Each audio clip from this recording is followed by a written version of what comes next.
ನಿಮ್ಮ ಮನೆಯಲ್ಲಿಯೂ ನಿಮ್ಮ ನಿಮ್ಮ ಭಕ್ತಿ ಶ್ರದ್ಧೆಗಳಿಗೆ ಅನುಗುಣವಾಗಿ ನೀವು ಸಮರ್ಪಣೆ ಮಾಡಿದ ನೈವೇದ್ಯವನ್ನು ಸ್ವೀಕಾರ ಮಾಡುವಾಗ ಅಷ್ಟು ಭಕ್ತಿಯಿಂದ ಸ್ವೀಕಾರ ಮಾಡಬೇಕು,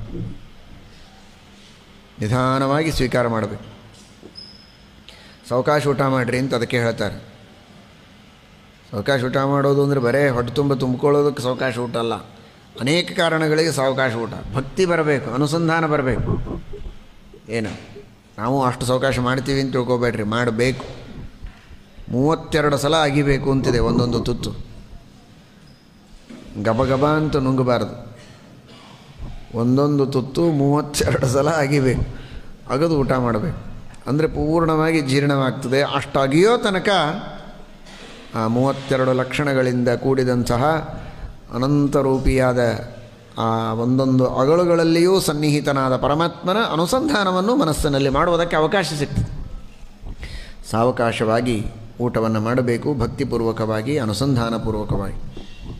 ಸಾವಕಾಶ ಊಟ ಮಾಡಬೇಕು ಅನ್ನೋದಕ್ಕೆ ಇನ್ನೊಂದು ಅರ್ಥ ಇದೆ. ಹೊಟ್ಟೆಯೊಳಗೊಂಚೂರು ಅವಕಾಶ ಉಳಿಸಿ ಊಟ ಮಾಡಬೇಕು. ಹೊಟ್ಟೆನೂ ತುಂಬಿ ಕುತ್ತಿಗೆ ತನಕ ಬಂದು ಮೂಗಿನ ತನಕ ಬಂದು ಅಲ್ಲ, ಹೊಟ್ಟೆಯೊಳಗೆ ಒಂಚೂರು ಅವಕಾಶ ಉಳಿದಿರಬೇಕು, ಹಾಗೆ ಊಟ ಮಾಡಬೇಕಂತ. ಒಟ್ಟು 4 ಭಾಗಗಳನ್ನು ಹೊಟ್ಟೆಯಲ್ಲಿ ಮಾಡೋದು ಅಂದರೆ ಕೊರೆದು ಮಾಡೋದಲ್ಲ, ಮಾನಸಿಕವಾಗಿ.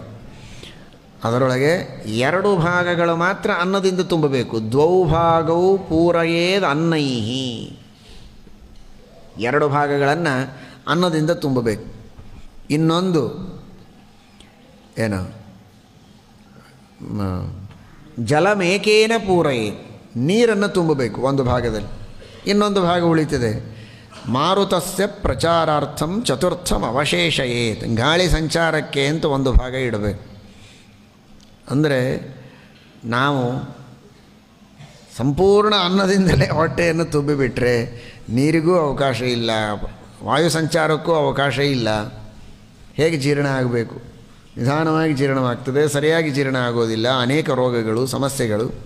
ಅದಕ್ಕಾಗಿ ಸಾವಕಾಶವಾಗಿ ನೀರಿಗೂ ಒಂದು ಅವಕಾಶ, ವಾಯುಗೂ ಒಂದು ಅವಕಾಶ ಇಟ್ಟು ಊಟ ಮಾಡಿರಿ ಅಂತ ಅರ್ಥ. ಸಾವಕಾಶ ಊಟ ಮಾಡಿರಿ ಅಂದ್ಕೊಳ್ಳಿ, ಕೆಲವರು ಮತ್ತೆ ಹಿಂಗೆ ಗಟ್ಟಿ ಕೂತು ಮತ್ತೆ ಹೊಡಿತಾರೆ. ಹಾಗೆಲ್ಲ ಅಲ್ಲ. ಈ ಅವಕಾಶವನ್ನು ಹೊಟ್ಟೆಯಲ್ಲಿ ಕೊಡುವಂತಹ ಪರಮಾತ್ಮ ಯಾರು ಅಂದರೆ ವಾಸುದೇವ ಅಂತ ಹೇಳಿದ್ದಾರೆ. ಅನಿರುದ್ಧ, ಪ್ರದ್ಯುಮ್ನ, ಸಂಕರ್ಷಣ, ವಾಸುದೇವ, ನಾರಾಯಣ. ಇದರಲ್ಲಿ ಅನಿರುದ್ಧ ಮತ್ತು ನಾರಾಯಣ ಎಂಬ ಭಗವಂತ ಭೋಜ್ಯವಾದ ವಸ್ತುಗಳಲ್ಲಿರ್ತಾನೆ. ಪಾರ್ಥಿವ ವಸ್ತು, ಜಲೀಯ ವಸ್ತು, ನೀರಿನ ಅಂಶವೂ ಇರುತ್ತದೆ, ಪಾರ್ಥಿವ ಅಂಶವೂ ಇರುತ್ತೆ. ಅಲ್ಲಿ ಅನಿರುದ್ಧ ಮತ್ತು ನಾರಾಯಣರಿರ್ತಾರೆ. ಭೋಕ್ತೃಗಳು, ಭೋಗ ಮಾಡುವ ವ್ಯಕ್ತಿಗಳಿದ್ದಾರಲ್ಲ, ಅವರಲ್ಲಿ ಆ ಭೋಗ ಮಾಡುವ ಶಕ್ತಿಯನ್ನು, ತಿನ್ನುವ ಶಕ್ತಿಯನ್ನು ಕೊಡೋದಕ್ಕೆ ಸಂಕರ್ಷಣ ಮತ್ತು ಪ್ರದ್ಯುಮ್ನ ಎಂಬ 2 ರೂಪಗಳಿಂದ ಪರಮಾತ್ಮ ಇರ್ತಾನೆ.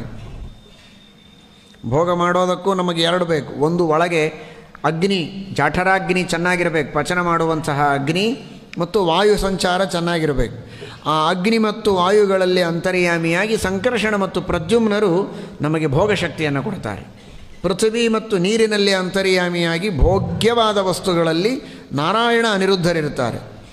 ಅವಕಾಶ ಬೇಕಲ್ಲ ಹೊಟ್ಟೆಯಲ್ಲಿ, ಆ ಅವಕಾಶ ಕೊಡುವುದಕ್ಕಾಗಿ ವಾಸುದೇವ ಇರ್ತಾನೆ. ಅವಕಾಶ ಪ್ರದೋ ನಿತ್ಯಂ ವಾಸುದೇವೋ ನಭಸ್ಥಿತಃ. ಆ ವಾಸುದೇವ ರೂಪಿಯಾದ ಪರಮಾತ್ಮ ನಮಗೆ ಅವಕಾಶ ಕೊಡ್ತಾನೆ.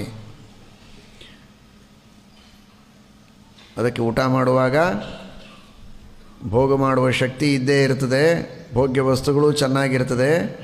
ಅವಕಾಶ ಮಾತ್ರ ಉಳಿಸಿಕೊಂಡು ಊಟ ಮಾಡಿರಿ ಅಂತ ತೋರಿಸಲಿಕ್ಕೇ ವಾಸುದೇವನ ಸ್ಮರಣೆಯನ್ನು ಮಾಡ್ತಾ ನೈವೇದ್ಯದ ಪ್ರಾರಂಭ. ವಂದೇ ವಂದ್ಯಂ ಸದಾನಂದಂ ವಾಸುದೇವಂ ನಿರಂಜನಂ. ವಾಸುದೇವ ರೂಪಿಯಾದ ಪರಮಾತ್ಮನೇ ನೈವೇದ್ಯ ಮಾಡಿದ ಮೇಲೆ ಹೊಟ್ಟೆಯೊಳಗೊಂದಿಷ್ಟು ಅವಕಾಶ ಉಳಿಸೋ ಹಾಗೆ ಊಟ ಮಾಡೋ ಹಂಗೆ ಪ್ರೇರಣೆ ಮಾಡು. ಅವಕಾಶನೇ ಇಲ್ಲದೆ ಇರೋ ಹಾಗೆ ಹೊಟ್ಟೆ ತುಂಬಿಕೊಳ್ಳೋದು ಬೇಡ. ಮೊದಲನೇ ಶ್ಲೋಕದೊಳಗೆ ವಾಸುದೇವನ ಸ್ಮರಣೆಯನ್ನು ಮಾಡಿದ್ದಾರೆ ಶ್ರೀಮದಾಚಾರ್ಯರು. ಸಾವಕಾಶವಾಗಿ ಊಟ ಮಾಡಿರಿ. ಅವಕಾಶ ಕೊಟ್ಟಾನ ದೇವರು, ಉಪಕಾರ ಸ್ಮರಣೆ. ಆದರೆ ಅವಕಾಶ ಉಳಿಸಿಕೊಂಡು ಊಟ ಮಾಡೋ ಹಾಗೆ ಪ್ರೇರಣೆ ಮಾಡುವಂಥ ಪ್ರಾರ್ಥನೆಯೂ ಇದೆ. ದ್ವಾದಶ ಸ್ತೋತ್ರ ಅಂದು ಮುಗಿಸಿ ಕಟ್ಟಿಟ್ಟು ನಾವು ಊಟ ಮಾಡ್ಲಿಕ್ಕಿತ್ತೀವಿ. ಇನ್ನೇನು ವಾಸುದೇವನ ಸಂಬಂಧ ಅಂತ ತಿಳ್ಕೊಬೇಡ್ರಿ.